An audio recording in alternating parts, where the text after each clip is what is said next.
Hi friends, welcome to Shweta Battini vlogs. Morning బ్రేక్ఫాస్ట్కి ఈ విధంగా ఆనియన్ దోశ చేద్దామనేసి ప్రిపేర్ చేసుకుంటున్నాము.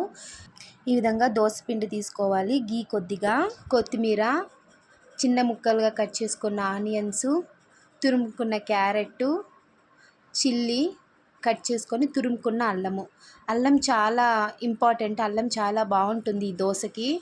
ఈ విధంగా దోశ పిండికి కొంచెం వాటర్ వేసుకొని ఈ విధంగా జారుడుగా మనం పిండిని రెడీ చేసుకోవాలి. మొదటిగా దాంట్లో సాల్ట్ వేసుకొని ఈ విధంగా కలుపుకోవాలి. తర్వాత ప్యాన్ పెట్టుకొని హీట్ అయిన తర్వాత కొద్దిగా వాటర్ చల్లి టిష్యూ తోటి పెనాన్ని మొత్తం నీట్గా క్లీన్ చేసేయాలి.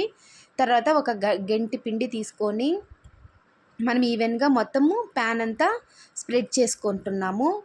కొంచెం వీలైనంత వరకు పలసంగా పోసుకోవడానికి ట్రై చేయాలి.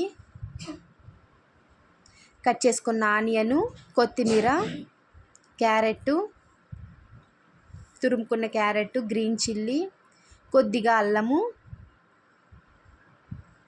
వేసుకొని మొత్తం ఈ విధంగా స్పూన్ తోటి మనం ఈ విధంగా స్ప్రెడ్ చేసుకోవాలి. పిండి పచ్చిగా ఉన్నప్పుడే, అప్పుడు మనం దోశ తిప్పినప్పుడు అవి రాలిపోవు, పడిపోకుండా దోశ మీదే ఉంటాయి. గీ తీసుకొని ఒక స్పూను 2 స్పూన్లు తగినంత గీ, మనకి ఎంత గీ అయితే ఇష్టమవుతుందో అంత గీ దోశకి దోశ మీద వేసుకోవాలి. తర్వాత కింద రంగు మారిన తర్వాత మనం దోశని ఈ విధంగా మెల్లగా తిప్పుకోవాలి. చూడండి ఎంత కలర్ఫుల్గా వచ్చింది దోశ. చాలా బాగుంటుంది, చాలా క్రిప్సీగా ఉంటుంది దోశ. పైన కావాలంటే కూడా మళ్ళీ మీరు కొంచెము గీ వేసుకోవచ్చు. హోటల్ స్టైల్ లాగా ఉంటుంది. పిల్లలు కూడా చాలా ఇష్టపడి తింటారు.